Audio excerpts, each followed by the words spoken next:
At long last, perhaps the most anticipated finals match in PVL history has been set. Showing dominance and proving why they are the defending champions despite some minor stumbles, the Creamline Cool Smashers barged their way into the finals uncontested by dispatching a gritty dark horse in the Petro Gazz Angels. On the other hand, proving that their modern approach to the sport can trump experienced veterans, the Ateneo-Motolite Lady Eagles are proving to be one of the most formidable collegiate teams in the country under the helm of a new head coach. While old and new fans of the Ateneo community will be torn between cheering for the former Queen Eagles Alyssa Valdez, Morado and Fille Cainglet-Cayetano, and the current Queen Eagles in Bea De Leon, Maddie Madayag and Ponggay Gaston, it is also of particular interest how Creamline head coach Tai Bundit will defend his trophy from his Ateneo successor Oliver Almadro. While Bundit has laid the foundation for a modern approach to the sport during his stint in Ateneo, Almadro on the other hand has taken it a step further in terms of intricacies in attack strategy. The dream finals match couldn't be more interesting from a technical point of view as it is an arms race of volleyball modernization stemming from similar schools of thought. Creamline Cool Smashers, the new school. Ever since coach Tai Bundit took the reins for the Ateneo Lady Eagles, the local volleyball scene has been introduced to numerous innovations that inarguably helped AL seize a pair of crowns in the UAP. Modern strategies such as the setter open middle rotation, libero getting second ball when setter digs, fast pin plays, to name a few. For a good couple of years, the advancements brought about by Bundit have been a bane even for perennial champion coaches in the collegiate scene. As expected, most teams followed suit in order to adapt and challenge the new system introduced. Though the Bundit riddle has been challenged and conquered in the collegiate scene, Tai's system still holds an iron grip in the professional scene despite everyone else following suit, and that is primarily because of his connection with longtime apprentices Alyssa Valdez and Morado coupled with supplementation of astounding players in Cainglet-Cayetano, Cainglet-Cayetano and Melissa, going to name a few.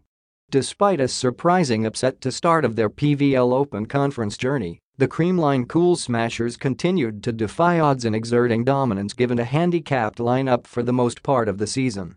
Regardless of key players like Michelle Gumabao, Rissa Sato, and Pau Soriano missing action for a number of games, the trio of Valdez, Morado, and Galanza have been sufficient in holding off the competition as shown by the team's performance in serve, passing, setting, and attack, skill departments that are highly influenced by the aforementioned trio.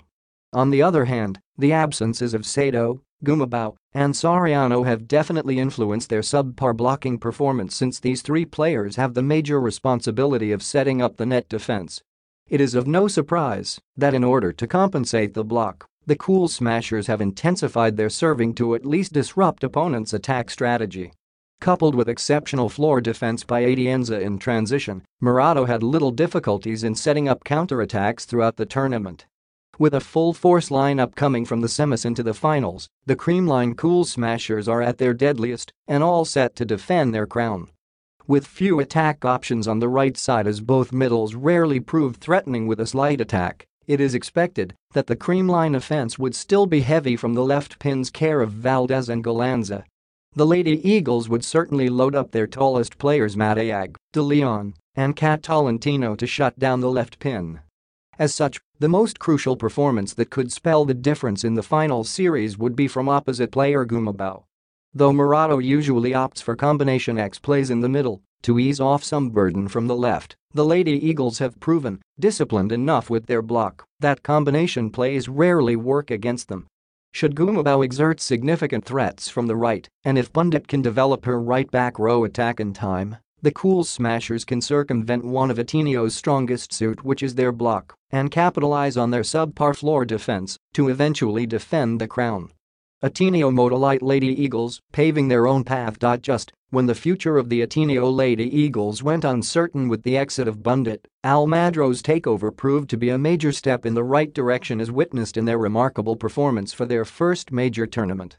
For a team with a good mix of veterans and rookies, going toe-to-toe with top club teams in the country bids a bright future for the team as well as making them a significant contender in the upcoming collegiate league. The matchup against their predecessors, the Creamline Cool Smashers, is not just a treat for the fans, but for volleyball analysts as well since it will be highly interesting how Almadro has brought about innovations to the framework established by his predecessor, and how he will use it to his advantage. Right off the bat, the best change Almadro implemented upon his succession is relegating Cat Tolentino to the opposite position. The right wing couldn't be a more perfect position for Tolentino, since she can maximize her height and power advantage to rack in the points, while minimizing burden on her weakness, which is floor footwork and defense. While it's true that we have seen some players shine in the opposite position in the past, Tolentino's height, power, and ability to be a significant threat even from the back row makes her a cut above the rest. Almadro's approach of having a tall, dominant hitter from the right is a step to a modern approach, employed even by top foreign teams. Another noticeable shift in Almadro's system is the lack of reliance on combination X plays. While some teams employ such strategy as a bread and butter on offense, the Lady Eagles have moved on from the outdated strategy and have only utilized such attack to break monotony.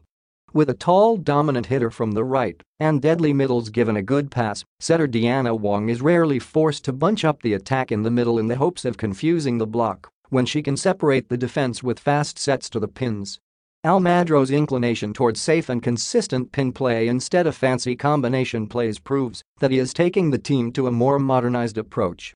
While the Ateneo-Motolite Lady Eagles have been stellar in both net defense and attack, a glaring limitation too hard not to notice in the subpar passing and floor defense. No matter how threatening Madayag and De Leon are from the middle, inconsistent passing would severely limit their output and threat imposed from the middle. With Creamline notably deadly from the service line and having a full force lineup that can finally establish a decent wall on the net, it would be of utmost priority for the Lady Eagles to slow down the serve with high passes and consistent distribution of back row and pipe attacks. In a similar way, the Lady Eagles are pressed to be aggressive with the serve as the main advantage of Creamline is consistency in passing care of going. Ateneo-Motolite cannot afford to be lax or careless with the serve as a good pass almost always converts for a point for Morado and company. Though the Lady Eagles have proven formidable with the block, Valdez is still expected to plow and muscle through with her attacks, hence Almadro's ability to quickly adjust the floor defense pattern would spell the outcome of the game for the Lady Eagles.